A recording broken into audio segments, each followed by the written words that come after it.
Mr. Quigley. Thank you, Mr. Chairman. Mr. Secretary, I don't know if you really believe all this stuff or you're just parroting what you're told to say, because let me begin. I wrote reports on this that were detailed about how to streamline and consolidate government, make it more effective. Not because I hate it, because it's so important and the resources are scarce, but there's absolutely no details. So when you just say refocus and reform, it falls on deaf ears. It doesn't mean anything.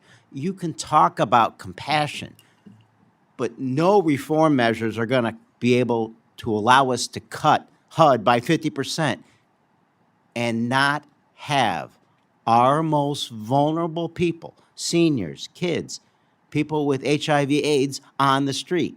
And Mr. Secretary, you have to understand housing is everything. Housing for people with HOPWA is health care. These people will die. There's no way you can believe that a 50% cut won't mean a dramatic increase in people being put on the street.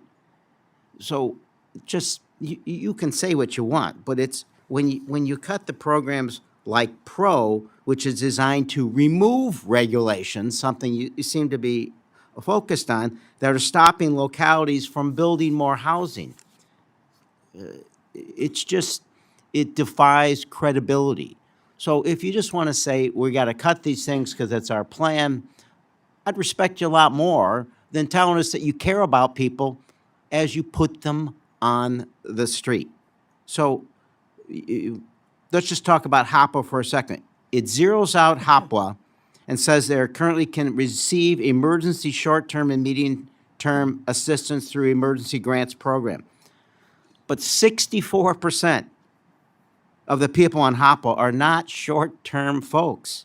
2 years isn't enough for them. And the Emergency Solutions Grant, which is going to solve all the problems, is now supposed to absorb 7 existing programs, including this, and a cut of $532 million. I don't know if you've known anybody who died from HIV/AIDS. I have, so it's personal for people in my district and myself. So what's the detailed plan that says those folks aren't going to go on the street, where they won't get their medication and they'll die? Thank you, sir. And I will say, sir, I'm not just speaking. I do actually care, and I do actually believe in what I'm saying. If I didn't believe it, I wouldn't say it. You know, as a Christian, as a pastor, I care about all people. And when you talk about HOPWA and you talk about the Emergency Solutions Grant, you know, this will help us to better serve people in the community. This will help us to more effectively and efficiently serve people in the community. How? HUD had record funding. 770,000 people were homeless in January of 2024 in the point-in-time report.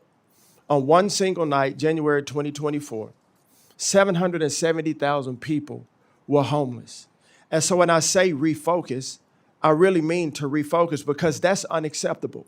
When you have record funding and yet you have almost 800,000 people on the streets, why would we continue to do the same thing that we've been doing and it's not working appropriately? So your alternative is, besides just saying we're going to refocus, you're going to find a place for these folks to stay overnight. Okay, let's just talk as Christians. There's something about the story of the Bible and Christ having not a place to stay, right? So that's on your mind. Faith without acts is dead. That's right. What's your detail? Yeah, besides saying that you have, your faith won't put a house over their head. Yes, sir. Faith, what I was going to say, faith without action is dead. And this is the action that we're going to take. What? To do it better. How? Because what we've been doing is not working. And I believe What's that plan B? I believe that you all, your committee, we should have been asking what and how way before today. I wrote those reports. I'm with you if you have details in how, but all you're doing is cutting, and there's not even a transition period. So we're going to be more effective and more efficient. How? We're not just cutting. It's a new paradigm. How? It's a new way to do things. Let's come up with more words than compassion and paradigm. Detailed plans, where these folks are going to sir. stay in the meantime. And we look forward to working with you and this staff on those strategies. That's why I don't ask him. And I commit to that. It's not just words. Thank you, Mr. We'll be happy to work with you, sir, if you're willing to work with us. Thank you, Mr. Quigley. Okay.